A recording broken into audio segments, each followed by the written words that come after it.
अस्सलाम वालेकुम दोस्तों, अज तकरार ड्रामे जी एक नई अहम अपडेट अची चुकी है। खास करे नेक्स्ट एपिसोड जी पूरी तक अपडेट दींदासीं, एडवांस इन्फॉर्मेशन और रिएक्शन कंदासीं, रिव्यू कंदासीं तकरार ड्रामे जी नेक्स्ट एपिसोड के बारे में। इन वीडियो के ज़रूर आखिर ताईं ॾिसजो। दोस्तों तव्हांखे ॿुधाईंदा हलूं त हाणे मूसा ऐं मीर के वक़्त जे मथां शक थियो आहे, लेकिन वक़्त के हाणे पकड़ी था कीअं इहो तव्हांखे ॿुधायां। दोस्तों मूसा ऐं मीर नवाब खान जे ॻोठ जे ॿाहिरियां ताड़ कंदा, जिथां वक़्त मोटंदो नवाब खान सां मिली पोइ उन्ही खे उते पकड़ण जी कोशिशि कंदा। ऐं मूसा जो अंदाज़ो इहो आहे त जेकी सोणी आहे उहो वक़्त वटि आहे ऐं वक़्त खे पकड़ियो, मतिलबु उन्हनि खे इहा ख़बर न आहे को इहो वक़्त आहे। जेको बि माण्हू आहे मतिलबु अचे वञे थो सोणी इन वटि आहे जेको नवाब खान सां मिले थो।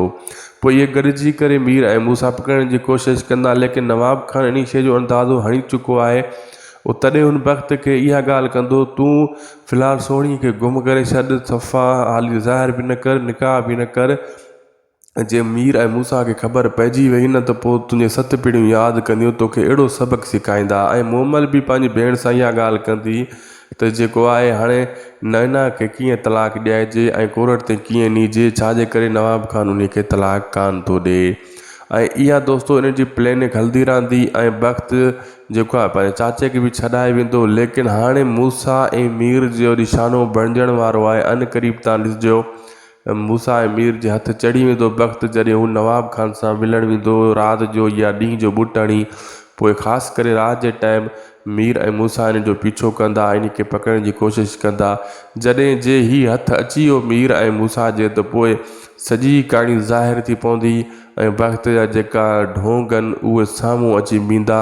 लेकिन वक़्तु बि होशियारु ऐं चालाक ऐं हिकु जेको आहे शतरंज माण्हू आहे, हू पाण खे बचाइण जी पूरी सघ रखे थो ऐं पूरी कोशिशि कंदो जीअं मुंहिंजूं ॻाल्हियूं ज़ाहिर न थियनि। लेकिन मूसा ऐं मीर इन माण्हूअ खे पकड़ण जी पूरी कोशिशि कंदा ऐं घटि कान कंदा। वीडियो पुॻो आहे पंहिंजी पुॼाणी ते दोस्तों, ज़रूरु सब्सक्राइब कंदा शायदि ख़ुशि बि लोग खे।